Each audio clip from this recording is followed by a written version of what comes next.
안녕하세요. 이번 시간은 데이터 필터링 및 정렬과 관련돼서 이야기를 해보도록 하겠습니다. 제네릭 구조라고 하는 요 원리, 이 제네릭이라고 하는 게 도대체 어떻게 생긴 구조였던가 라고 하는 거 다시 한번 이야기해 볼 거고요. 더불어서 이 제네릭 구조를 이용한 다양한 컬렉션 클래스들이나 인터페이스들이 있을 수가 있을 텐데, 그때 그 컬렉션에 대해서 지원하고 있는 리스트와 맵에 대한 구조에 대해서 한번 다뤄보도록 하겠습니다. 더불어서 스트림이라고 하는 구조는 어떻게 생겼는지, 이 스트림을 활용하는 방법에 대해서 이야기를 해보도록 할게요.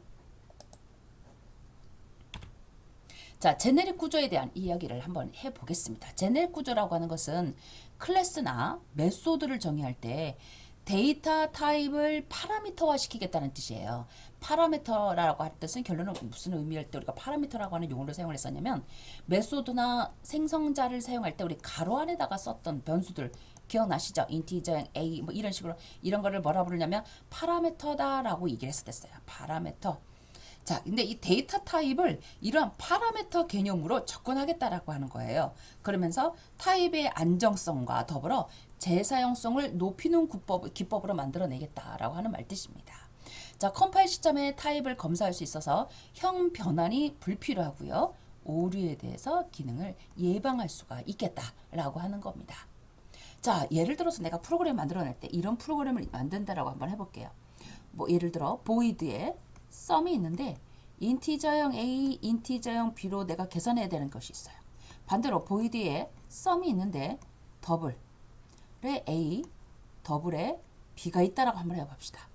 또 void에 썸이 있는데 인티저형 A에 더블에 B가 있다라고 한번 해볼게요. 이럴 때 그 구조는 파라미터가 정확하게 몇 개 나왔어요. 2개 나왔는데 그 2개를 통해서 만들어내는 수식은 똑같은데 단지 데이터형만 어떻게 되는 거야? 다르죠? 얘는 인티저형, 인티저형. 얘는 더블형, 더블형. 얘는 인티저형, 더블형인 거예요. 이럴 때 요 구조는 똑같으니까 이 구조에 요 데이터형이 들어가는 요 자리에다가 뭔가 다른 파라미터를 적용시켜서 내가 필요한 시점에 int라고 적용이 되면 int로 데이터가 처리가 되도록 하고, 더블이라고 만들어내면 더블로 처리가 되도록 하고, int와 더블로 지정하면 int와 더블로 처리가 되도록 만들어내겠다라고 하는 구조가 바로 제네릭 구조입니다. 제네릭 구조. 그래서 이 제네릭 구조를 기반으로 해서 사용을 하시다 보면 이 똑같은 소스가 있을 필요가 없으니까 코드에 대한 중복이 어떻게 될까요? 최소화되겠죠. 자, 더불어서 타입에 대한 안정성을 보장시키겠죠. 왜 그러냐면 구조가 딱 정해져 있는 구조 형식에 내가 파라미터도 데이터형 타입을 지정하는 거니까 굉장히 안정적으로 우리가 타입을 지정할 수가 있겠다라고 하는 겁니다. 더불어 유지 보수성과 더불어서 가동성이 향상되겠다. 자, 그래서 이 제네릭 구조라고 하는 것에 대한 기본 문법을 한번 들여다보면, 자, 이제 얘는 지금 보니까 클래스를 기반으로 여기 지금 보니까 REST and Collected and Queue 요거 딱 있죠? 자, 얘네들이 결론은 뭐야? 파라미터 타입으로 파라미터화해서 라고 하는 개념이죠. 파라미터화. 자, 어디에다가요? 크다 작다라고 하는 게 REST and Collected and Queue에다가 자, 내가 원하고자 하는 타입을 딱 쓰는 거죠. 이럴 때 그 타입을 어디에 접목시킬 거냐? 여기 지금 보니까 여기 지금 요 자리 여기가 바로 뭐냐면 데이터형에 있을 자리잖아요. 여기에 내가 클래스를 적용할 때 그 타입이 여기 적용이 되도록 하겠다. 마찬가지로 파라미터도 적용할 수가 있겠고 리턴형으로도 적용할 수가 있겠다라고 하는 거죠.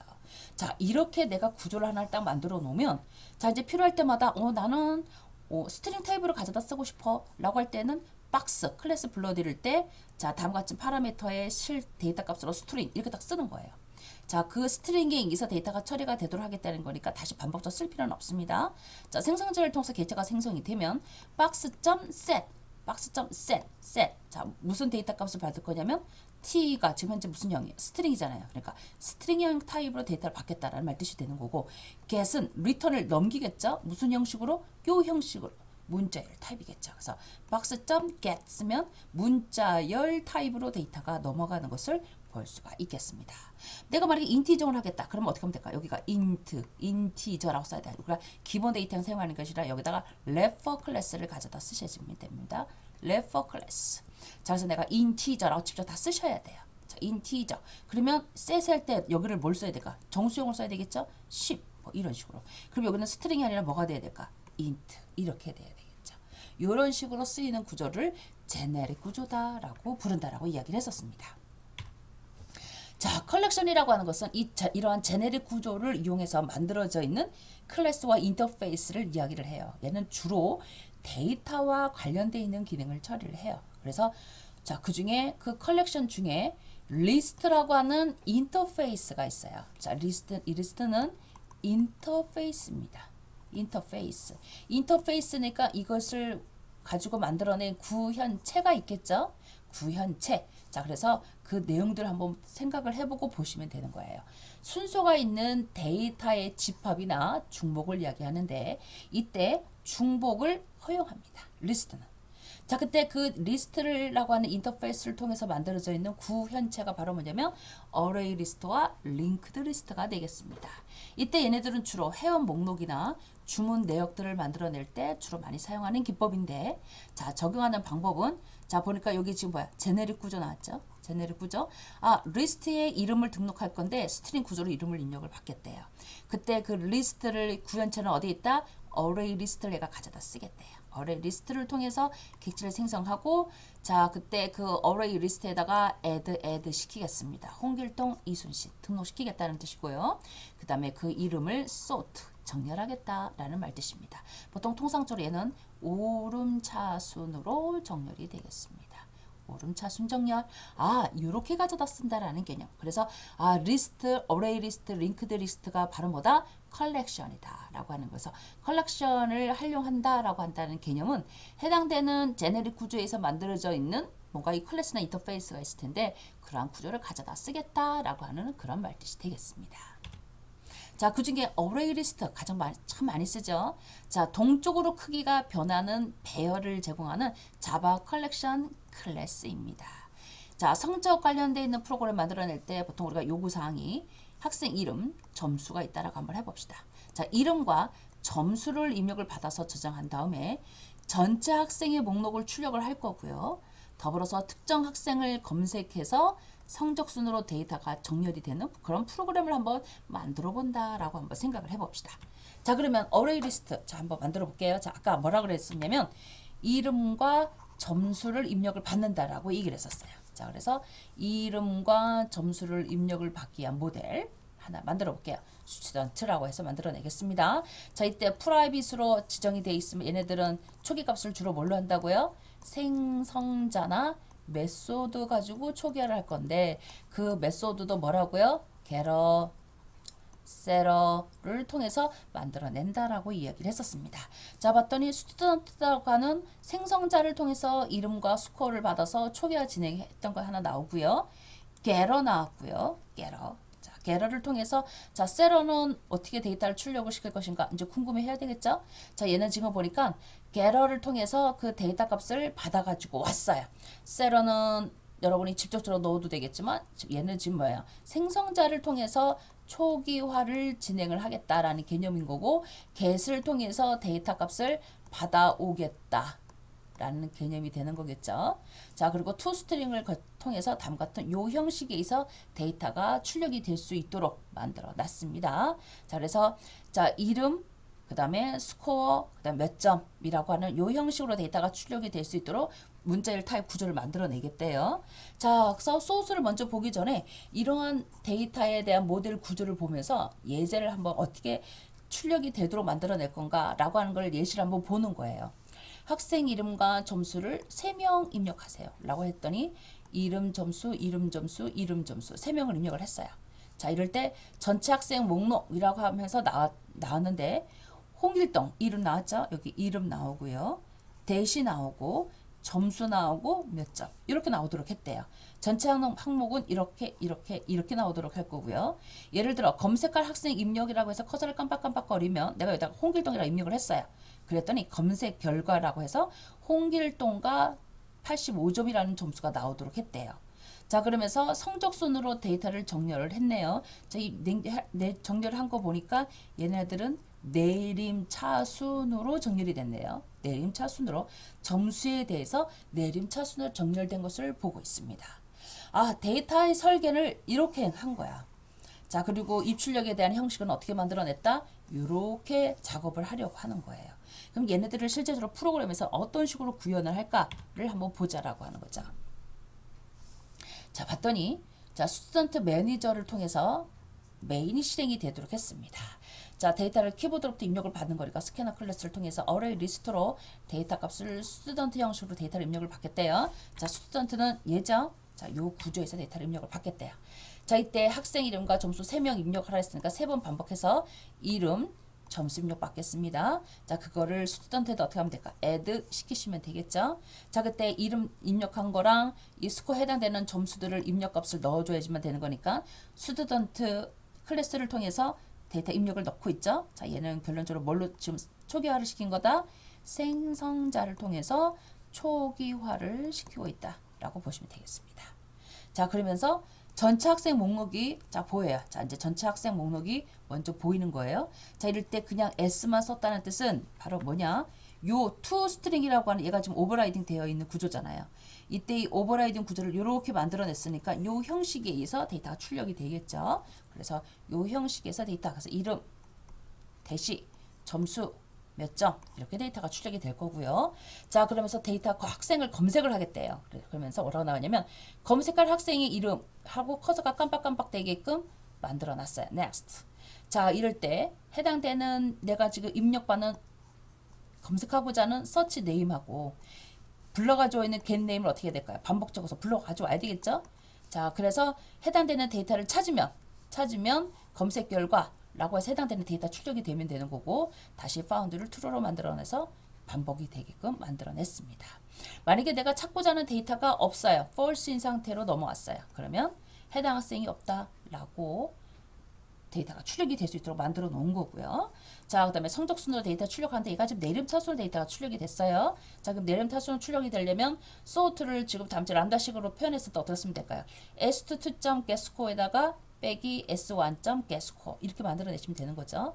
만약에 오름차순으로 한다 반대겠죠. s1.getScore에서 s2. 순서가 이렇게 되게끔 만들어내겠다. 이런 개념입니다.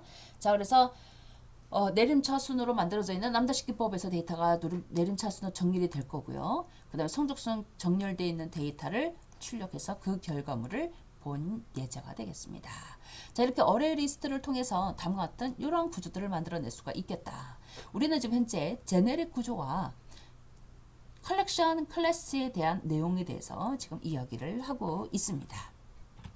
자, 어레이 리스트뿐만 아니라 링크드 리스트라고 하는 구조도 있겠다. 링크드 리스트는 리스트와 덱에 대한 인터페이스를 구현한 거예요.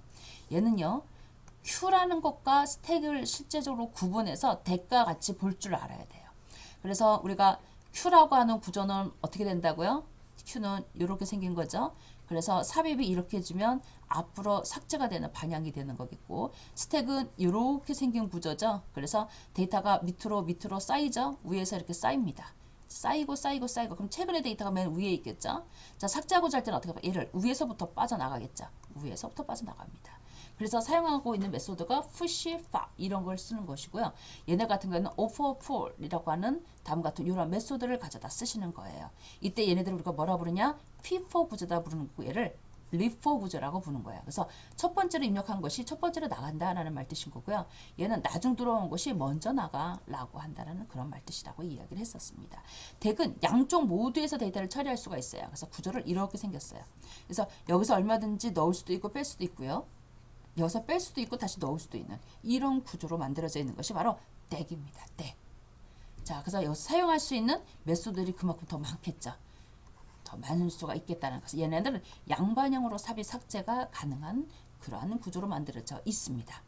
덱 인터페이스의 구현체는 보통 뭐가 있냐면 어레이 덱이나 링크드 리스트라고 하는 구조가 있어요. 그래서 사용할 때는 다음과 같이 덱 인터페이스를 통해서 내가 어레이 덱을 기반으로 해서 객체를 생성시키겠다라고 해서 가져다 쓸 수가 있겠습니다. 이러한 구조들은 여러분이 과거에 여러분 자료구조라고 하는 과목에 대해서 좀 배우신 분들은 아실 거라고 봐요. 자, 이거 잘 모르신 분들은요, 자료구조라고 하는 우리 과목을 들여다가서 보시면은요, 그 과목에 다음과 같은 이런 리스트 구조들이 상당히 많이 있어요. 뭐 트리 구조들 뭐 쭉쭉 있으니까 그런 것 좀 학습하시고 들어주시기를 바랍니다. 자, 그래서 이 리스트라고 하는 구조는 스택과 큐에 해당되는 역할을 같이 수행할 수 있는 거고요. 데이터의 삽입과 삭제가 많을 때는 어레이 리스트보다 오히려 유리할 수가 있어요. 그래서 내가 데이터에 대한 처리 속도가 있는데 얘가 삽입이나 삭제가 그렇게 빈번하게 발생이 되지 않아요. 그럴 때는 어레이 리스트를 가져다 쓰는 거고요. 혹시나 내가 지금 데이터를 사용할 때마다 데이터 삽입하고 삭제하는 이게 너무 빈번해요. 그럴 때는 링크드 리스트를 가져다 쓰시는 것이 훨씬 더 낫겠습니다. 자, 그러면 예제를 통해서 한번 문제를 해결해 보도록 하겠습니다. 자, 링크드 리스트 한번 보시면은요. 우선 대기열 관련되어 있는 프로그램 하나 만든다라고 한번 해볼게요. 자, 문제 사항에 대한 이야기 한번 해볼게요. 병원, 은행이나 병원, 식당 등에서 고객들이 순서대로 대기하는 상황이 자주 발생이 된다. 이때 대기열 관리는 순서를 보장해야 하므로 피포 구조에 의해서 데이터가 처리가 될 수 있도록, 즉 먼저 들어온 사람이 먼저 밥을 먹을 수 있도록 지원을 해줘야지만 되겠죠. 그래서 피포 구조에서 데이터를 처리해 보도록 하겠다. 이때 데이터의 삽입 삭제가 훨씬 더 많이 적용이 되어야 되다 보니 Q 인터페이스를 지원하고 있는 링크드 리스트가 가장 적합하겠다. 라고 하는 걸로 좀 만들어낼 수 있다라고 하는 거죠. 자, 요구 사용자가 자신의 이름을 입력하면 대기열이 등록이 되는 구조이고, 더불어 사용자가 대기열에서 등록을 취소할 수도 있으면서 현재 대기열 상태를 확인할 수 있어야지만 되고, 맨 앞에 있는 사람을 불러서 차례로 진행할 수 있도록 진행을 해줘야지만 되겠습니다. 더불어 사용자가 종료 메뉴를 선택하면 프로그램이 종료가 되는 이런 식의 프로그램을 한번 만들어 본다라고 생각을 한번 해볼게요. 자, 해결 방법으로서 내가 구조를 어떤 메뉴를 어떻게 구성할 거냐면 이렇게 메뉴를 구성하고자 해요.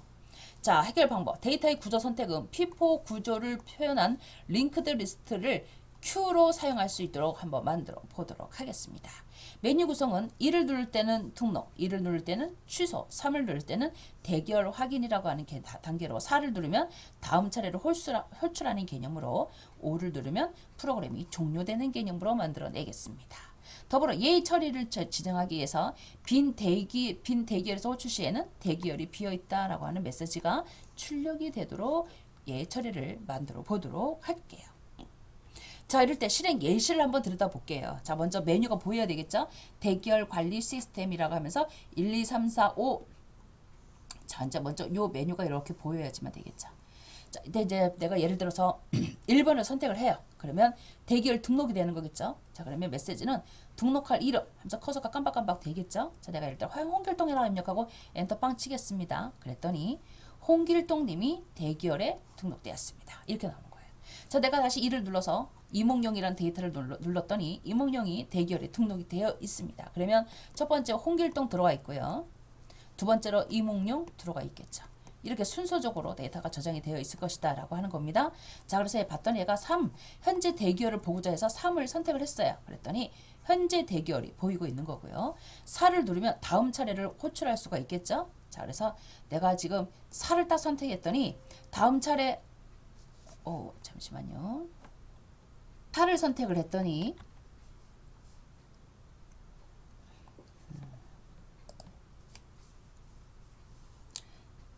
4를 선택을 했더니 다음 차례가 나오는 거죠. 자, 이제 홍길동님 입장하세요. 이렇게 되겠죠? 자, 그리고 3을 선택을 하면 현재 대기열은 누구인지 다음 데이터가 보이겠죠? 이렇게 데이터가 출력이 될 수 있도록 만들어내자. 자, 그러면 소스를 한번 들여다 보겠습니다. 자, 웨이팅 큐 앱을 하나 만들어낼 거다. 자, 마찬가지로 스캐너를 통해서 데이터를 입력할 수 있도록 지원을 하겠죠? 자, 이럴 때 링크드 리스트를 가져다 쓸 거라고 얘기를 했었습니다. 자, 해당되는 선언은 뭘로 할 거냐면 Q로 선언할 거다라고 얘기를 했었어요. 그래서 Q를 통해서 링크드 리스트 구조에 의해서 객체 변사나 생성을 하겠습니다. 자, 메뉴는 계속 뜨도록 하겠습니다. 자, 그러면서 해당되는 메뉴 선택할 수 있게끔 만들어냈고요. 그 메뉴 선택에 따라서 케이스 1이냐, 2냐, 3이냐 라고 하는 혹은 4냐 이렇게 돼야 되겠죠? 자, 이렇게 해서 데이터가 처리가 될 수 있도록 지원을 할 겁니다. 자, 그러면 이럴 때는 데이터를 등록을 해야 되는 거니까 이름 입력을 받아서 add 시키면 되는 거고요. 자, 등록됐다라고 보시면 되겠고, 만약에 취소할 경우는 어떻게 하면 될까? 이름을 입력을 받아야 되겠죠? 그때 그 이름 입력을 받은 거를 remove 시키면 되는 거겠죠? 자, remove 시키면은 해당되는 데이터가 취소가 되는 개념이고요. 대기 이름이 이름을 찾을 수 없으면 뭐 없다라고 메시지 보이면 되겠고요. 3을 누르면 현재 대기열 보기에 해당되는 내용에서 해당되는 데이터가 보기 주시면 될 것 같고요. 4를 입력하려면 자, 맨 앞에 사람 꺼내어 가지고 오시면 되겠죠. 그래서 다음 차례 누구 입장하세요 라고 하고, 만약에 해당되는 데이터가 아무것도 없으면은 대결이 비어있다라고 표시가 되면 되겠습니다. 자, 케이스 여기가 좀 여기 드렸으니까 여기 이렇게 돼야 되겠네요. 5이면은 프로그램을 종료한다라고 하시면 되겠고요. 그 해당되는 데이터 값이 나오면은 잘못 입력했다라고 하면서 해당되는 메시지가 다시 반복적으로 보일 수 있도록 만들어내시면 될 것 같아요. 자, 이렇게 해서 링크드 리스트라고 하는 개념에 대해서 이야기를 해봤습니다. 다음은 맵이라고 하는 이 맵 구조에 대한 이야기를 한번 해보도록 할게요. 맵 구조. 컬렉션 중에 맵이라고 하는 이 구조는요, 키와 밸류라고 하는 쌍의 개념으로 데이터를 저장할 수 있도록 만들어져 있어요. 이때 키는요, 중복이 당연히 불가하겠죠. 하지만 값은 얼마든지 중복이 가능하겠습니다. 자, 이때 이 맵이라고 하는 인터페이스를 구현한 구현체가 있는데, 걔가 바로 뭐냐면 해시맵, 링크드 해시맵, 트리맵이 있습니다. 여러분이 그 전에 자료 구조 시간에 열심히 했을 거라고 보는데 중요한 부분이기 때문에 제가 다시 한번 언급을 해드리는 겁니다. 자, 이때 사용자 아이디를 통해서 사용자 객체를 매핑하는 개념으로 만들어내겠다라고 한다라 그러면 다음과 같이 이렇게 코드를 진행하시면 되겠죠. 자, 맵 인터페이스를 통해서 해시 맵으로 객체를 생성시키겠습니다. 이때 제네릭 구조 스트링과 인티저라고 하는 두 가지의 데이터 값, 즉 생성자 스트링과 인티저가 들어가겠죠. 자, 그래서 봤더니 지금 스트링 앞에 이름 들어갈 거고 뒤에 점수 들어갈 거다 이 얘기예요. 자, 이때 해시맵 풋으로 데이터를 저장했습니다.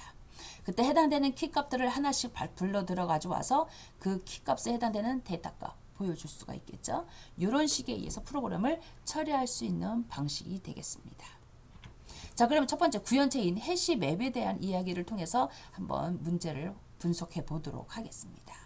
자, 학생 점수 관리 시스템을 하나 만들어 보겠다라고 한번 이야기했을 때 문제 상황에 대한 이야기를 한번 해보자고요. 자, 학교에서 학생들의 이름과 점수를 관리해야 되는데 학생 이름은 중복되지 않으며 점수는 학생 이름에 매핑돼 있어야지만 되겠다. 빠른 검색 및 수정이 필요하고 키 밸류의 구조를 제공하는 해시맵을 사용을 하겠다라고 하는 거예요. 자, 이때 요구사항은요, 학생 이름과 점수를 등록할 수 있어야지만 되겠고요. 더불어서 특정 학생의 점수를 검색할 수 있어야지만 되겠고요. 학생 점수를 수정할 수 있어야지만 되겠고, 특정 학생의 정보를 삭제할 수 있어야지만 되며, 전체 학생의 목록을 확인할 수 있어야지만 되겠다라고 하는 겁니다. 자, 그러면 이 해시맵을 통해서 또 알아야 되는 메소드들이 뭐가 있어야지만 되는지 알아야지만 되겠죠. 자, 그래서 봤더니 해시맵을 통해서 해결하기 위해서 해시맵을 이용한 학생 이름과 점수를 매핑하기 위해서 등록이나 수정을 하기 위해서는 푸시라는 메소드를 가져다 쓸 거고요.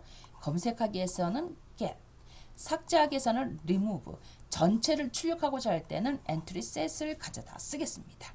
그래서 여러분이 인터넷이나 뭐 다양한 AI 도구를 통해 가지고 해시맵에서 사용하고 있는 메소드를 조사해서 보시다 보면은 종류들이 나올 테니까 그 내용을 참고해서 여러분 코드를 작성하시면 되겠죠. 자, 실행 예시 한번 볼게요. 자, 먼저 메시지 떠줘야 되겠죠. 메시지 떠주고 내가 얘를 학생 등록 2를 눌렀어요. 자, 그러면 학생 이름 점수 입력 받아서 홍길동 학생이 등록되었다라는 메시지 보여줬고요. 다시 2를 선택해서 학생 이름 점수 그 다음에 등록됐다는 거 확인해 봤습니다. 자, 5를 누르면 어떻게 된다고요? 전체 학생 목록이 보여지면 된다라고 했었죠. 그랬더니 지금 홍길동 학생과 이몽룡 학생에 대한 구조가 투스트링 구조에서 데이터 출력된 거 보이고요. 자, 2는 점수를 검색하고 싶대요. 그럼 점수를 검색한다는 뜻은 학생 이름을 입력을 받아야 되겠죠. 자, 그래서 2를 눌러서 학생 이름을 입력을 했더니 홍길동 학생의 점수는 85점이래요. 이렇게 할 수 있다라고 하는 거죠. 만약에 내가 점수를 수정하고 싶어요. 그럼 3을 누르면 되겠죠? 자, 점수를 수정한 학생 이름을 입력을 하면 내가 점수를 입력할 수 있도록 해야 되겠죠? 자, 새로운 점수 하면서 커서가 깜빡깜빡되고 내가 점수를 입력을 하면 홍길동 점수가 수정되었다라고 하는 메시지가 보이도록 하면 되시는 거고요.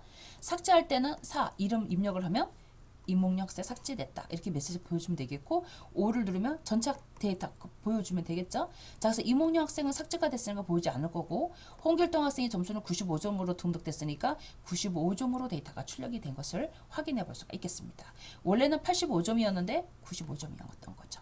이렇게 수정할 수가 있겠다라고 하는 거.